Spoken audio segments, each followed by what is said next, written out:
इस wise tutorial में मैं आपको step by step wise setup और उपयोग करना सिखाऊंगा। और वाइज का 7 साल का व्यक्तिगत अनुभव होने के कारण मैं आपको साइन अप प्रक्रिया के साथ साथ सबसे कम शुल्क में अंतर्राष्ट्रीय ट्रांसफ़र करने का तरीका भी बताऊंगा। मैं आपको यह भी दिखाऊंगा कि उनके मल्टी करेंसी अकाउंट्स और वीज़ा डेबिट कार्ड का अधिकतम लाभ कैसे उठाएं, जिससे आप विदेशी मुद्रा में खर्च या प्राप्त करते समय, चाहे आप घर पर हों या विदेश में, पैसे बचा सकें। तो इस वीडियो के अंत तक मैं गारंटी देता हूं कि आप वाइज के एक्सपर्ट बन जाएंगे। वाइज एक फिनटेक कंपनी है जो कम लागत वाले वैश्विक मनी ट्रांसफ़र में विशेषज्ञता रखती है। 2011 में स्थापित, अब वे हर 3 महीने में 30 अरब डॉलर से अधिक का लेन देन करते हैं और 1 करोड़ ग्राहकों को सेवा प्रदान करते हैं। 160 से अधिक देशों में संचालन और 40 मुद्राओं के समर्थन के साथ वाइज वित्तीय उद्योग में एक प्रमुख और विश्वसनीय खिलाड़ी है। वे स्थानीय सरकारी अधिकारियों द्वारा विनियमित हैं और ग्राहकों की धनराशि को स्थापित वित्तीय संस्थानों में सुरक्षित रूप से रखते हैं।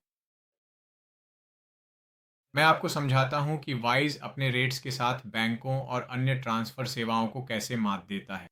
उदाहरण के लिए, अगर आप अमेरिका से ऑस्ट्रेलिया पैसे ट्रांसफ़र करते हैं, तो एक सामान्य बैंक आपसे $10 से $30 की अंतर्राष्ट्रीय वायर फीस लेगा। साथ ही ऊंचा एक्सचेंज रेट भी देगा, जिससे यह बहुत महंगा हो जाता है। वहीं दूसरी ओर वाइज बहुत सस्ता है, क्योंकि उन्हें आपका पैसा सीमाओं के पार भेजना नहीं पड़ता। इसके बजाय वे अपने अमेरिकी खाते में धनराशि प्राप्त करते हैं और फिर अपने ऑस्ट्रेलियाई खाते से आपको उतनी ही राशि भेजते हैं। इससे आपका पैसा स्थानीय ही रहता है और अंतर्राष्ट्रीय वायर फीस से बचाव होता है। साथ ही Wise mid market exchange rate का उपयोग करता है, जो सबसे निष्पक्ष रेट होता है, जैसा कि आप गूगल पर देख सकते हैं, जिससे आप और भी ज़्यादा पैसे बचा सकते हैं। उनके पास एक एक्सचेंज रेट तुलना कैलकुलेटर भी है, जिससे आप ट्रांसफ़र करने से पहले देख सकते हैं कि क्या वाइज की दर सबसे सस्ती है। और मुझे पूरा यकीन है कि ऐसा ही होगा। अब वाइज पर साइन अप करने के लिए नीचे दिए गए डिस्क्रिप्शन में पहले लिंक पर क्लिक करें या इसे अपने ब्राउज़र में टाइप करें, जहां आप वाइज पर यह खास ऑफर प्राप्त कर सकते हैं। आपको अपनी पहली $500 पाउंड या अपनी घरेलू मुद्रा के समकक्ष राशि पर फ्री ट्रांसफ़र मिलेंगे। तो अगर आप काफ़ी पैसे बचाना चाहते हैं, तो मैं आपको सलाह दूंगा कि इस लिंक को ज़रूर देखें। अब अपना ईमेल पता टाइप करें और claim your fee free transfer पर क्लिक करें। अगला कदम है पर्सनल अकाउंट पर क्लिक करना। अगर आप बिजनेस अकाउंट के लिए साइन अप करना चाहते हैं, तो मैं सलाह दूंगा कि आप ये बाद में करें। अपना देश चुनें और कंटिन्यू पर क्लिक करें। इसके बाद वाइज आपको आपके देश में आपके अकाउंट की क्षमताएं दिखाएगा, और मेरे मामले में, उदाहरण के लिए ऑस्ट्रेलिया में, आप अपना पैसा उनके साथ निवेश नहीं कर सकते, और ये ठीक है। कंटिन्यू पर क्लिक करें। अब हमें अपना फ़ोन नंबर वेरीफाई करना है, तो वह नंबर टाइप करें और फिर सेंड वेरिफिकेशन कोड पर क्लिक करें। अपना 6 अंकों का कोड टाइप करें, फिर सबमिट पर क्लिक करें। एक मजबूत पासवर्ड बनाएं, फिर कंटिन्यू पर क्लिक करें। अपना पूरा नाम और जन्म तिथि टाइप करें, फिर कंटिन्यू पर क्लिक करें। अपना पता डालें, फिर कंफर्म एंड कंटिन्यू पर क्लिक करें। और इस चरण के लिए पहले टेक ए लुक अराउंड पर क्लिक करें। अब आपने साइन अप प्रक्रिया पूरी कर ली है और डैशबोर्ड में आ गए हैं, लेकिन ध्यान रखें कि अपनी पहली ट्रांसफ़र करने से पहले आपको अपनी पहचान वेरीफाई करनी होगी। और आप या तो अपना पासपोर्ट, ड्राइविंग लाइसेंस या आईडी का उपयोग कर सकते हैं, और आपको बस अपनी पहचान पत्र से संबंधित जानकारी भरनी है, और फिर वे आपके फ़ोन से आपका चेहरा वेरीफाई करना चाहेंगे। फिर आपको बस अपना फ़ोन लेना है, वेरिफिकेशन करना है, और उसके बाद इसे अप्रूव कर दिया जाएगा। लेकिन मेरा वाइज अकाउंट पहले से ही वेरीफाइड है, तो मैं अपने अकाउंट में वापस लॉग इन करूँगा और आपको अगला स्टेप दिखाऊँगा। तो अब आप मेरे अकाउंट में देख सकते हैं, मेरे पास यहाँ कुछ बैलेंस है, इसलिए यह शून्य नहीं होगा। अगला कदम है अंतर्राष्ट्रीय रूप से पैसे ट्रांसफ़र करना, और डैशबोर्ड से आप सेंड पर जाएंगे। ये आपको उस पेज पर ले जाएगा जहां आप या तो किसी रिसीवर को सर्च कर सकते हैं या नया रिसीवर जोड़ सकते हैं। तो इस उदाहरण के लिए मैं आपको दिखाऊंगा कि नया रिसीवर कैसे जोड़ें। उस पर क्लिक करें। तो इस पेज पर अब आप वह मुद्रा चुनेंगे जो आप रिसीवर को देना चाहते हैं। तो इस उदाहरण में मैं अमेरिकी डॉलर चुनने जा रहा हूँ, लेकिन आप अपनी ज़रूरत के अनुसार चुनें। अगला, आपको अपने रिसीवर का विवरण जोड़ना होगा। अगर आपके पास रिसीवर की जानकारी नहीं है, तो आप सर्च वाइज पर क्लिक कर उनका ईमेल या फ़ोन नंबर टाइप कर सकते हैं और वाइज उन्हें जानकारी भरने के लिए एक लिंक भेज देगा। अगर आपको जानकारी पता है, तो आप सीधे एंटर बैंक डिटेल्स पर जा सकते हैं। आप पैसे खुद को भेज सकते हैं, किसी और को भेज सकते हैं या किसी व्यवसाय को भेज सकते हैं। आम तौर पर ये शायद किसी और को ही होगा, तो मैं उस विकल्प पर क्लिक करूंगा। उनका ईमेल पता टाइप करें और अगर आपको उनके बैंक विवरण नहीं पता हैं, तो इस बॉक्स को अनचेक कर दें। उनका नाम डालें, अपनी पसंद की भाषा चुनें और कन्फर्म पर क्लिक करें। और वाइज आपके रिसीवर को एक ईमेल भेजेगा जिसमें वे अपनी व्यक्तिगत जानकारी भर सकें। ये बहुत उपयोगी है अगर आपको उनकी जानकारी नहीं पता है, लेकिन अगर पता है, तो इस बॉक्स को फिर से चेक करें और उनकी जानकारी भरें। स्पष्ट है कि अलग-अलग देशों में पैसे भेजने के लिए अलग-अलग विकल्प होते हैं। उदाहरण के लिए, एक अमेरिकी डॉलर खाते में आप पैसे ACH, वायर या स्विफ्ट के ज़रिए भेज सकते हैं, लेकिन मैं स्विफ्ट की सलाह नहीं देता क्योंकि इसमें आपको अतिरिक्त शुल्क देना पड़ेगा। तो ACH शायद सबसे अच्छा है और यही वे शुरू में सुझाते हैं। उनकी जानकारी भरें। कन्फर्म पे क्लिक करें और अब आप वह मुद्रा चुनेंगे जिससे आप पैसे भेज रहे हैं। तो इस मामले में मैं ऑस्ट्रेलियन डॉलर भेजने जा रहा हूँ, लेकिन अगर कोई और मुद्रा है तो फिर कोई दूसरी मुद्रा चुनें। और अब वह राशि तय करने के दो तरीके हैं जो आप भेजना चाहते हैं। आप या तो अपनी खुद की मुद्रा में कोई राशि चुन सकते हैं, उदाहरण के लिए 100 ऑस्ट्रेलियन डॉलर, और यह अपने आप बदल कर दिखा देगा कि प्राप्तकर्ता को उनकी मुद्रा में कितने पैसे मिलेंगे। या अगर आप चाहते हैं कि प्राप्तकर्ता को एक निश्चित राशि मिले, उदाहरण के लिए 100 अमेरिकी डॉलर, तो आप इस बॉक्स में जाकर 100 टाइप करेंगे और फिर ये अपने आप दिखा देगा कि आपको कितने पैसे भेजने होंगे। और अब पेइंग विद सेक्शन में आप चुन सकते हैं कि आप उन्हें किस तरह से भुगतान करना चाहते हैं, लेकिन अगर आपके पास बैलेंस है तो वाइज सबसे पहले वही चुन लेगा और आमतौर पर यही सबसे कम शुल्क वाला विकल्प होगा। यहाँ आप देख सकते हैं 2 डॉलर बाकी विकल्पों की तुलना में। लेकिन निश्चित रूप से आपके देश के अनुसार भुगतान करने के लिए अन्य अलग-अलग तरीके भी होंगे, जैसे डेबिट कार्ड या ऑस्ट्रेलिया में पे आईडी, जिसमें किसी का फ़ोन नंबर इस्तेमाल किया जाता है, या सामान्य बैंक ट्रांसफ़र और यहाँ तक कि क्रेडिट कार्ड भी।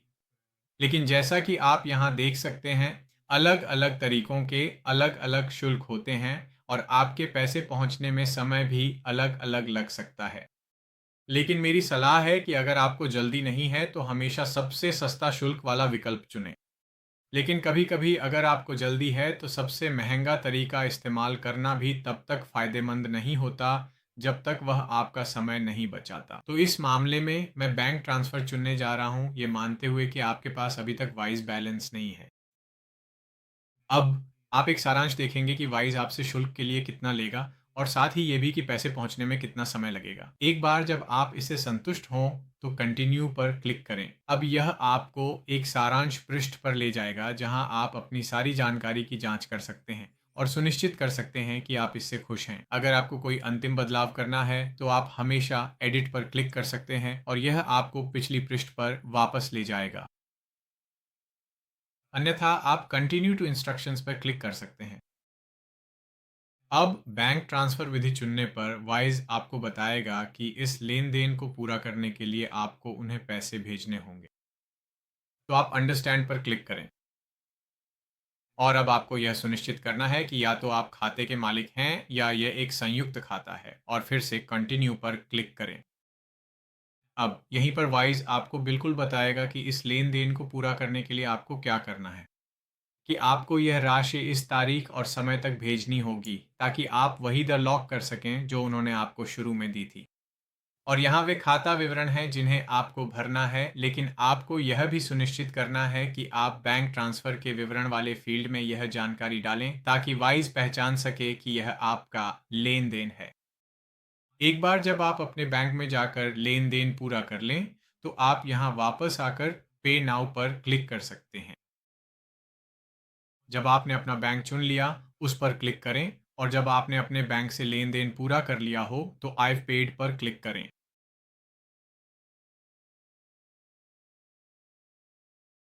और यहाँ आप देखेंगे लेन देन विवरण का सारांश। ये आपके होम पेज पर भी नवीनतम लेन देन के रूप में दिख सकता है। अगर आपको अपना लेन देन रद्द करना है तो आप हमेशा उसमें वापस जाकर कैंसल ट्रांसफ़र पर क्लिक कर सकते हैं, यानी आप अपना मन बदल सकते हैं। वाइज पर अगली उपयोगी बात यह जानना है कि उनके मल्टी करेंसी अकाउंट का उपयोग कैसे करें, और इसका मतलब है कि आप उन मुद्राओं के लिए अपने व्यक्तिगत बैंक खाता विवरण रख सकते हैं जिनमें आप पैसे भेजना या प्राप्त करना चाहते हैं। तो ज़ाहिर है मेरे पास यहाँ पहले से कुछ करेंसी अकाउंट्स हैं, लेकिन अगर आप नया अकाउंट चाहते हैं तो आपको सबसे दाईं ओर जाकर प्लस बटन पर क्लिक करना होगा और फिर आप या तो बैलेंस या जार चुन सकते हैं। आप जार का उपयोग केवल तब करेंगे जब आप इस पैसे को बचाना चाहते हैं और उसे ऐसे खाते में लॉक करना चाहते हैं जहां से आप उसे भेज नहीं सकते। लेकिन अगर आप पैसे भेजना चाहते हैं तो आपको बैलेंस पर क्लिक करना होगा। यही मैं आमतौर पर इस्तेमाल करता हूँ। अब उस मुद्रा को चुनें जिसे आप खोलना चाहते हैं। आप देख सकते हैं कि ऊपर जो लिखा है करेंसीज विद अकाउंट डिटेल्स, वे मुद्राएं हैं जिनमें आप पैसे रख सकते हैं। जिन मुद्राओं के साथ अकाउंट डिटेल्स नहीं हैं उनमें आप पैसे प्राप्त नहीं कर सकते। तो इस उदाहरण के लिए मैं बस कनाडाई डॉलर चुनता हूँ, कन्फर्म पे क्लिक करता हूँ और आप देखेंगे कि अब ये मेरा अकाउंट है। और अगर आप पैसे प्राप्त करना चाहते हैं और गेट अकाउंट डिटेल्स पर क्लिक करते हैं तो यहाँ आपके व्यक्तिगत कनाडाई अकाउंट डिटेल्स हैं। काफ़ी सुविधाजनक है ना? तो अगर आप किसी और से स्थानीय रूप से पैसे प्राप्त कर रहे हैं तो लोकल पर क्लिक करें, या अगर कोई आपको किसी अन्य मुद्रा या विदेश से आपके कनाडाई अकाउंट में पैसे भेज रहा है तो आप ग्लोबल पर क्लिक करेंगे। अब अगर आप होम पेज पर वापस जाएं तो आप यहाँ अपना कनाडा अकाउंट देखेंगे। अब अगर आप अपने अकाउंट में कुछ फंड जोड़ना चाहते हैं तो आप यहाँ ऐड पर क्लिक कर सकते हैं और आप जितनी राशि जोड़ना चाहते हैं उसे चुन सकते हैं। फिर पेमेंट मेथड पर क्लिक करें और ये सभी अलग अलग तरीके हैं जिनके साथ उनकी फ़ीस और वह समय भी बताया गया है जिसमें आपको पैसे मिलेंगे। जब आप अपने पेमेंट मेथड और फीस से संतुष्ट हों तो कंटिन्यू पर क्लिक करें। अपने ट्रांसफ़र मेथड के लिए बताए गए स्टेप्स को फॉलो करें और कंटिन्यू पर क्लिक करें। ध्यान रखें कि फंड्स आपके अकाउंट या आपके जॉइंट अकाउंट से ही आ रहे हों। फिर अकाउंट डिटेल्स कॉपी करें, ट्रांसफ़र करें और डन पर क्लिक करें। इस खास अकाउंट में पैसे प्राप्त करने का एक और तरीका है कि अगर आपके पास पहले से वाइस पर कुछ फंड्स हैं तो कन्वर्ट पर क्लिक करें। तो मेरे पास कुछ ऑस्ट्रेलियन डॉलर हैं। अगर मैं इसे कनाडियन डॉलर में बदलना चाहता हूँ तो मैं बस जितनी राशि चाहिए वह टाइप करूँगा, अपनी फ़ीस, आपको मिलने वाली राशि और अभी का रेट चेक करूँगा। अगर आप इससे संतुष्ट हैं तो कंटिन्यू पर क्लिक करें, और अगर आप ये ट्रांजैक्शन करना चाहते हैं तो बस कन्वर्ट पर क्लिक करें और ये हो जाएगा। अब जब आपके खाते में कुछ पैसे आ जाएं, जैसे मेरे खाते में हैं, और आप उस खाते से किसी और को पैसे भेजना चाहते हैं तो आप बस यहाँ सेंड पर क्लिक करेंगे। अब हम उसी स्क्रीन पर वापस आ गए हैं जैसे पिछले सेक्शन में जब हम विदेश में पैसे भेज रहे थे, और आप यहाँ रिसेंट में देख सकते हैं मैं पहले वाले व्यक्ति को भी चुन सकता हूँ। अब आप वह राशि चुनें जो वे प्राप्त करना चाहते हैं। अब पेइंग विथ सेक्शन में यह आपके वाइज ऑस्ट्रेलियन बैलेंस के रूप में दिखेगा क्योंकि मैंने वही चुना है, और आप यहाँ देख सकते हैं यह फीस है और पैसे पहुँचने का समय सेकंडों में दिखाया गया है। तो वाइज खाते में पैसे रखने का फ़ायदा यही है कि आमतौर पर लेन देन तुरंत हो जाता है। जब आप इससे संतुष्ट हों तो कंटिन्यू पर क्लिक करें, और अब आप अपनी अंतिम डिटेल्स चेक करें और सुनिश्चित करें कि सब कुछ सही है। और अगर आप इससे संतुष्ट हैं तो बस कंफर्म एंड सेंड पर क्लिक करें। अब अगर आप किसी से पैसे मंगवाना चाहते हैं तो आप रिसीव पर क्लिक कर सकते हैं और फिर रिक्वेस्ट अ पेमेंट पर क्लिक करें। और अगर उनके पास वाइज खाता है तो आप उनके वाइज टैग से भी सर्च कर सकते हैं। तो उनका नाम टाइप करें और क्रिएट पेमेंट लिंक पर क्लिक करें। अब इस फीचर को एक्टिवेट करने के लिए आपको अपना वाइज टैग ऑन करना होगा। उस पर क्लिक करें। अब आपको बस अपनी लिंक कॉपी करनी है और उन्हें भेजनी है। ये उनके लिए ऐसा दिखेगा और वे आपके खाते में पैसे भेज सकते हैं। अब मैं आपको दिखाना चाहता हूँ कि वाइज डेबिट कार्ड कैसे ऑर्डर करें और इसके सभी फीचर्स क्या हैं। अपने होम पेज से कार्ड पर क्लिक करें और आमतौर पर इसकी कीमत लगभग $5 से $10 तक होती है। यह इस पर निर्भर करता है कि आप किस देश से ऑन ऑर्डर कर रहे हैं, और आमतौर पर डिलीवरी का समय 1 से 2 हफ्ते होता है। तो मेरे लिए मेरे पास पहले से ही एक है, और ये मेरा फिजिकल कार्ड है जिसकी डिटेल्स यहाँ हैं। और यहाँ के अपने कार्ड के साथ आप बहुत सारी चीज़ें कर सकते हैं, ये बहुत उपयोगी है। अगर आप भूल गए हैं तो आप पिन देख सकते हैं, या अगर आप ऑनलाइन खरीदारी कर रहे हैं तो कार्ड डिटेल्स दिखा सकते हैं। और अगर आपका कार्ड चोरी हो गया है या हैक हो गया है तो आप तुरंत अपने कार्ड को फ्रीज कर सकते हैं। आप यहाँ अपने कार्ड की हाल की लेन देन भी देख सकते हैं। अपने पेमेंट मेथड्स को मैनेज करें। तो अगर आप नहीं चाहते कि आपका कार्ड ऑनलाइन इस्तेमाल हो, उदाहरण के लिए, तो आप इस बॉक्स को अनचेक कर दें और फिर यह ऑनलाइन इस्तेमाल नहीं किया जा सकेगा। और अगर किसी भी कारण से आपका कार्ड खो गया है तो आप रिप्लेस कार्ड पर क्लिक कर सकते हैं और वाइज आपको एक नया कार्ड भेज देगा। अब जब आप विदेश यात्रा कर रहे होते हैं तो आपका वाइज डेबिट कार्ड बहुत उपयोगी होता है। मैं इसे हमेशा अपने मुख्य कार्ड के रूप में इस्तेमाल करता हूँ, और इसका कारण यह है कि वाइज हर महीने आपको एक निश्चित मात्रा में मुफ्त एटीएम निकासी की सुविधा देता है। तो उदाहरण के लिए, ऑस्ट्रेलियाई डॉलर के समकक्ष में आप कुल $350 ऑस्ट्रेलियाई डॉलर तक और अधिकतम 2 बार प्रति माह मुफ्त में निकाल सकते हैं। ये तो कमाल है। दुनिया में कोई और डेबिट कार्ड ये सुविधा नहीं देता। और अगर आप इस डेबिट कार्ड का इस्तेमाल ऑनलाइन किसी दूसरी मुद्रा में चीज़ें खरीदने के लिए करते हैं तो आपको सिर्फ 0.33% शुल्क देना होगा, वो भी मिड मार्केट रेट पर। तो ये जितना सस्ता हो सकता है उतना ही सस्ता है। तो जब तक आपके पास कोई ऐसा क्रेडिट कार्ड नहीं है जिसमें 8% या उससे अधिक कैशबैक हो और कोई विदेशी मुद्रा रूपांतरण शुल्क न हो, तब तक मैं आपको ज़ोरदार सलाह दूंगा कि आप वाइज का इस्तेमाल करें, खासकर जब आप यात्रा कर रहे हों, क्योंकि मैं खुद भी यही करता हूं। और अब वाइज की एक शानदार छुपी हुई सुविधा है, उनका यह वर्चुअल डिजिटल डेबिट कार्ड। और आप ऐसे 3 कार्ड तक रख सकते हैं। एक बार जब आपने इसे अपने खाते में जोड़ लिया प्लस बटन पर क्लिक करके, तो अब आप इसकी डिटेल्स देख सकते हैं। और ये बिल्कुल आपके फिजिकल डेबिट कार्ड जैसा ही है जो मैंने आपको पहले दिखाया था, लेकिन अब इसमें अतिरिक्त फ़ायदा यह है कि आप इस कार्ड का इस्तेमाल उन व्यापारियों के साथ कर सकते हैं जिन पर आप भरोसा नहीं करते, या उन जगहों पर जहां आपसे बार बार शुल्क लिया जा सकता है और आपको इस बारे में संदेह हो, या फिर अगर आप इसे फ्री ट्रायल्स वगैरह के लिए इस्तेमाल करना चाहते हैं तो यही कार्ड सबसे उपयुक्त है। क्योंकि जब भी आप इस डिजिटल कार्ड नंबर का इस्तेमाल कर लें तो आप हमेशा डिलीट कार्ड पर जाकर इसे वाइज से हटा सकते हैं और फिर तुरंत ही वाइज से एक नया कार्ड मुफ्त में बना सकते हैं।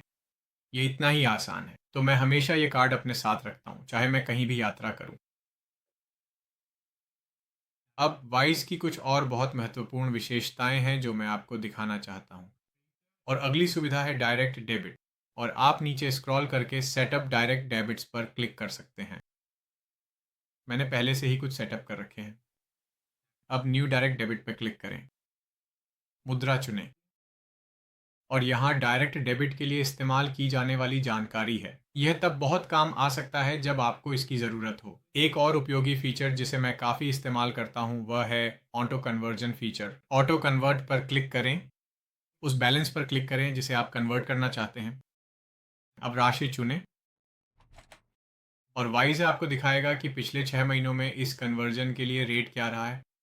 तो जाहिर है कि आप सबसे ज़्यादा पैसे पाना चाहेंगे, इसीलिए ये फीचर आपके लिए तब उपयोगी होगा अगर आपको पता है कि आने वाले कुछ महीनों में कभी ना कभी इस मुद्रा में कन्वर्ट करना है, लेकिन आपको जल्दी नहीं है।